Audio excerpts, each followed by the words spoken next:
থেকে 13,000 আওয়ামী লীগের বিভিন্ন পর্যায়ে নেতাকর্মীদেরকে ভুয়া মুক্তিযুদ্ধ সনদ দেওয়া হয়েছিল। এখন এই ভুয়া মুক্তিযুদ্ধ সনদের যাদেরকে দিয়েছে তাদেরকে যদি নিয়োগ দিতে হয় তাহলে তো কোটাকে পুনঃস্থাপন করতে হবে, কিন্তু অবৈধ প্রধানমন্ত্রী ইচ্ছাকৃতভাবে সেটিকে কোটা সংস্কার না করে সেটিকে কোটা বাতিল করে দিয়েছে একটি প্রশাসনিক সিদ্ধান্তের বলে। গণতান্ত্রিক বাংলাদেশ তৈরি করার জন্য দেশ নেত্রী বেগম খালেদা জিয়া এবং দেশ নায়ক জনাব তারেক রহমানের নেতৃত্বে বাংলাদেশ জাতীয়তাবাদী ছাত্র দল অবিরাম সংগ্রাম করে যাচ্ছে। আমাদের সংগঠনের সভাপতি জনাব রাকিবুল ইসলাম রাকিব ভাই বলেছেন যে সরকার যে এখন যে কোটা সংস্কার আন্দোলন হচ্ছে সেটিকে ভিন্ন খাতে প্রভাবিত করার জন্য বাংলাদেশ জাতীয়তাবাদী ছাত্র দল ঢাকা কলেজ শাখার সংগ্রামী সহসভাপতি আতিকুল ইসলাম রাসেলকে গুম করতে পারে, এটি আমরা বিশ্বাস করতেছি যে এরকম হতে পারে। একই সাথে সাথে আমরা আরেকটি বিষয় আপনাদেরকে যেটি বলতে চাই সেটি হচ্ছে গুম যেরকম এদেশের একটি অপরাধ সেটি আন্তর্জাতিকভাবে এটি একটি ভিন্ন অপরাধ। আমরা যদি দেখি 2006 সালে গুম বিরোধী যে আন্তর্জাতিক কনভেনশন যেটি হয়েছিল, যেটি 2 নম্বর অনুচ্ছেদে, সেটি হচ্ছে গুম একটি কন্টিনিউয়াস ক্রাইম। যতক্ষণ পর্যন্ত আপনি ভিকটিমকে জনসম্মুখে অথবা আদালতে উপস্থিত না করবেন ততক্ষণ পর্যন্ত এই ক্রাইম কিন্তু চলতেই থাকবে। একই সাথে সাথে যদি আমরা আমাদের সংবিধানের 102 অনুচ্ছেদের 2 নম্বর অনুচ্ছেদের দিকে তাকাই তাহলে হচ্ছে হেভিয়াস কর্পুরাস রুল ইস্যু, অর্থাৎ যেটি আইনের ভাষায় to have the body before the court, অর্থাৎ ভিকটিমকে 24 ঘন্টার মধ্যে আপনি আদালতে প্রেরণ করতে হবে এবং একই সাথে সাথে ভিকটিমের আইনজীবীকে তার সাথে দেখা সাক্ষাৎ করার যে বিধান রয়েছে সংবিধানের 33 অনুচ্ছেদে সেটিও লঙ্ঘন হচ্ছে।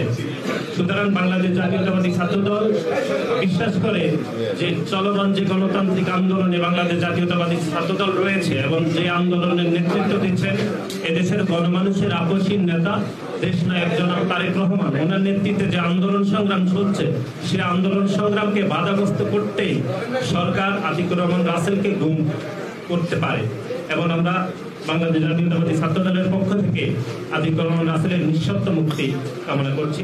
আমরা কোটা নিয়ে আমরা যেটি আমাদের বক্তব্য সেটি হচ্ছে 2018 সালে যখন কোটা মুভমেন্ট হয়েছিল সেই সময় আমরা বাংলাদেশ জাতীয়তাবাদী ছাত্র দলের পক্ষ থেকে সাধারণ শিক্ষার্থীদের সে আন্দোলনে আমরা অংশগ্রহণ করেছি এবং সমর্থন দিয়েছিলাম।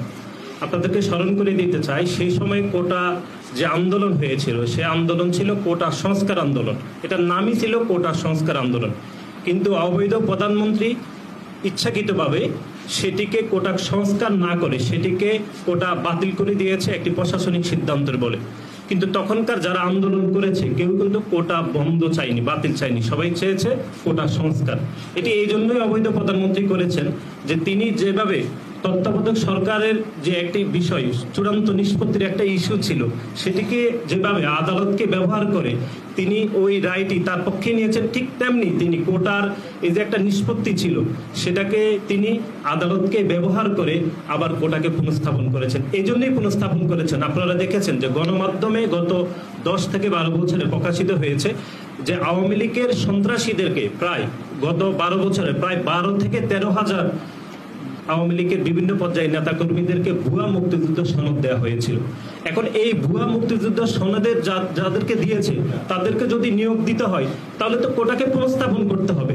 সেই প্রক্রিয়ার অংশ হিসাবে আদালতকে ব্যবহার করে এই খুনি শেখ হাসিনা সরকার এই কোটাকে আবার পুনর্বহাল করেছে।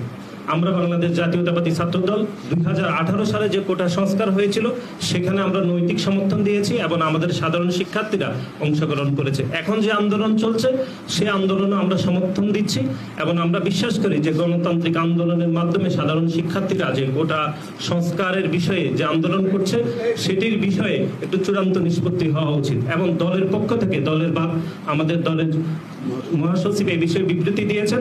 ছাত্র দলের পক্ষ থেকে আমাদের যেটি বক্তব্য সেটি হচ্ছে বিশেষ চাহিদা সম্পন্ন ব্যক্তিদের অতি সীমিত সংখ্যক কোটা ছাড়া বাংলাদেশে এই মুহূর্তে আর কোনো কোটার কোনো প্রয়োজন নেই। এটি আমাদের একদম অফিসিয়াল বক্তব্য এবং চলমান যে গণতান্ত্রিক আন্দোলন সাধারণ শিক্ষার্থীরা করছে এই আন্দোলনের সাথে বাংলাদেশ জাতীয়তাবাদী ছাত্রদল পূর্ণ সমর্থন জ্ঞাপন করছে এবং একই সাথে সাথে আমরা বিশ্বাস করি এই আন্দোলন ছাত্রলীগ এবং যুবলীগের সন্ত্রাসীদের বাধার মুখ হয়ে এই আন্দোলন সফল হবে ইনশাআল্লাহ। আপনাদের ধন্যবাদ। যারা ঢাকা বিশ্ববিদ্যালয় সহ আমাদের যারা বিভিন্ন ইউনিটের আমাদের সাধারণ শিক্ষার্থীরা রয়েছে, তারা অবশ্যই আন্দোলনে যুক্ত হতে পারে এবং রয়েছে। এটা